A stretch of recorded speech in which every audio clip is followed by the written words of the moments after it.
नमस्कार, मी प्रतीक्षा. DNA मराठीमध्ये आपलं स्वागत. शेवगाव येथे 14 मे 2023 रोजी छत्रपती संभाजी महाराज जयंतीच्या मिरवणुकीदरम्यान झालेल्या दंगल प्रकरणात वंचित बहुजन आघाडीचे राष्ट्रीय कार्यकारिणी सदस्य तथा प्रदेश उपाध्यक्ष किसन चव्हाण यांना मुख्य आरोपी करण्यात आले.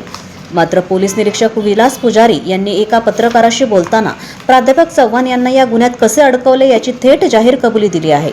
पत्रकाराने केलेल्या स्टिंग ऑपरेशनचे ऑडिओ रेकॉर्डिंग आता तपास अधिकाऱ्यांकडे सादर करण्यात आले असल्याची माहिती किसन चव्हाण यांनी दिली आहे.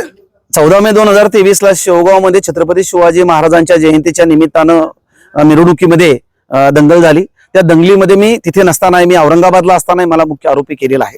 ती न्यायालयीन लढाई मी कोर्टामध्ये गेलेलो आहे की मला खोट्या गुन्ह्यामधले तिथले जे पोलीस निरीक्षक आहे विलास पुजारी आणि बाकीचे अधिकारी आहे यांनी मला जाणीवपूर्वक कट करून मला गुंतवलेला आहे. या बाबतीमध्ये मी 156(3) खाली सेशन कोर्टात गेलो.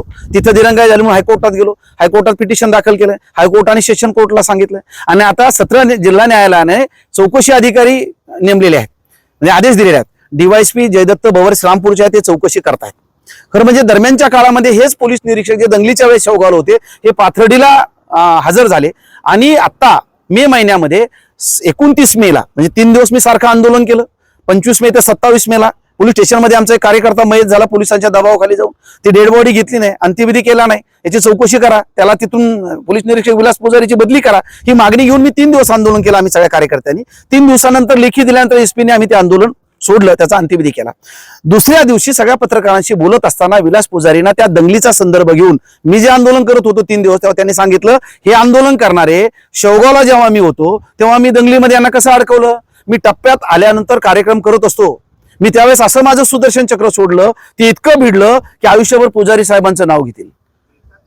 SP साहेब, ओला साहेब बसून होते, मिटके साहेब बसून होते, त्यांनी वरिष्ठ पातळीवरून याला गुन्हेगार, याला आरोपी केलेला आहे. त्यात नुसतं आरोपी नाही, याला मुख्य आरोपी केलेला आहे.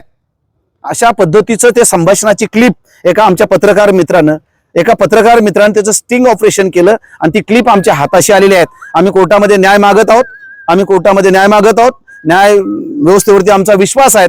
पण 3 वर्षानंतर का होईना विलास पुजारी यांनी कबुली जबाब दिलाय की किसन चव्हाण यांना आम्ही कसं गुंतवलेलं आहे. आम्ही हे सगळे पुरावे दाखल आम्ही SDO जे आहेत जयदत्त बवर यांच्याकडे दिलेले आहेत. पेन ड्राईव्ह मध्ये ती क्लिप दिलेली आहे, आम्ही पोज घेतलेला आहे. ज्याने कुणी क्लिप केलेली आहे त्यांचं देखील ऍफिडेव्हिट आम्ही दिलेलं आहे. आमची मागणी जी 156(3) खाली कोर्टामध्ये जी आहे की यांनी कट करून मला आरोपी केलेला आहे. माझं सार्वजनिक जीवन उद्ध्वस्त करण्याचं काम या अधिकाऱ्यांनी केलेलं आहे. मला खोट्या गुन्ह्यामध्ये अडकवलं. त्यांच्यावरती कायदेशीर कारवाई झाली पाहिजे, त्यांच्यावरती गुन्हा दाखल झाला पाहिजे आणि तो अॅट्रॉसिटी ऍक्ट नुसार त्याच्यावरती गुन्हा दाखल झाला पाहिजे, ही आमची कोर्टामध्ये मागणी आहे. प्रतिनिधी मुंतजर शेख, DNA मराठी, अहिल्यानगर.